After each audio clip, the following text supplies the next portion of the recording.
Hello everyone, today I'm going to explain 3 English grammar topics in a simple way. Let's get started. First, let's look at modals. Modals are helping verbs that change the meaning of the main verb. We use them to explain ability, permission, possibility, advice, obligation. Ability, can, could.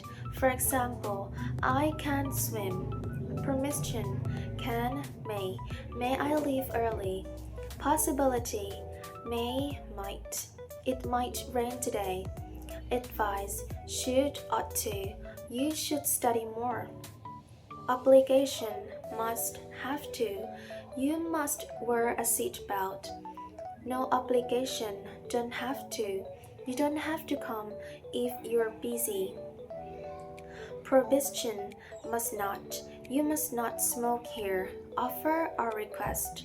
Will, would, can, could. Could you help me? So these models help us express many different meanings in English. Next, let's talk about the present perfect. The form is have has plus verb 3. We use it when there is a connection to the present, using for or sin.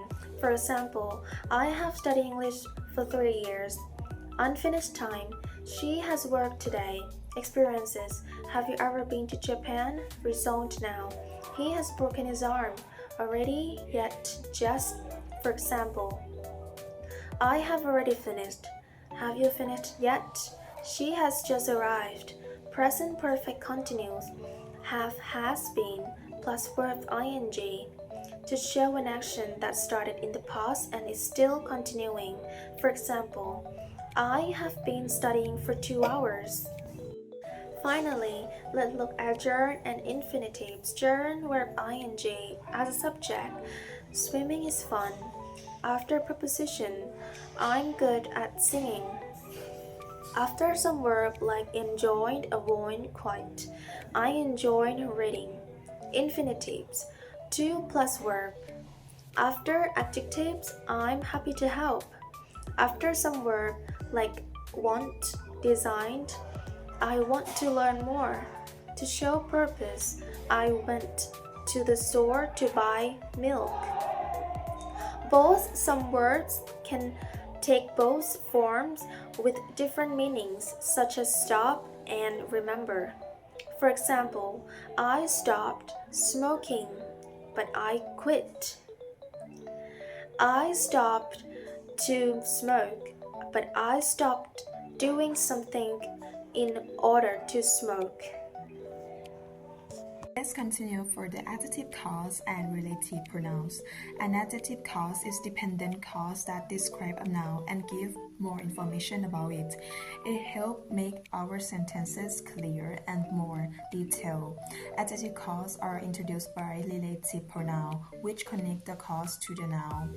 The common relative pronoun are who for people, which for thing, that for both people and thing, whose to show position, and where for places. For example, the boy who is running is my cousin. In this sentence, the clause who is running describe the noun boy and add extra information. So adjective clause and relative pronoun work together to describe noun more effectively. Now I will talk about the comparative form. The comparative is used to compare two people, two things, or two situations. It shows that one has a higher or lower degree of quality than the others. To form the comparative, we add er to short adjective, such as taller, bigger, faster. For longer adjective, we use more plus adjective, like more beautiful or more difficult. For example, this room is bigger than that one. This movie is more interesting than the last one. Move to the next one is comparison of equal. The comparison of equality is used to show that two people, things, or situation have the same level of quality. Form that we use as plus adjective plus as. Example, she is as tall as her sister. This bag is as expensive as that one. And next one, comparison of unequal. The comparison of inequality is used to show that two people, things, or situation do not have the same level of quality. Form that we use is not as plus adjective plus as. Example, this phone is not as fast as new model. And lastly, passive voice. Passive voice is used when the subject receives the action instead of doing it. We form it with be plus past participle or verb 3. The form is subject plus be plus verb 3 plus by plus agent. For example, the meal is cooked by chef. In this case, the focus is on the meal, not on who cooked it. And for active voice is sentence structure when the subject performs the action. We use it when we want to clearly show who doing the action. The form is subject plus verb plus object. For example, the chef cooked the meal. Here, the chef is the one doing the action. So to summarize everything today, adjective clause help us to describe noun more clearly.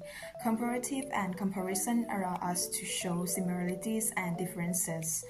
And active and passive voice help us choose the right sentence structure depend on what we want to emphasize.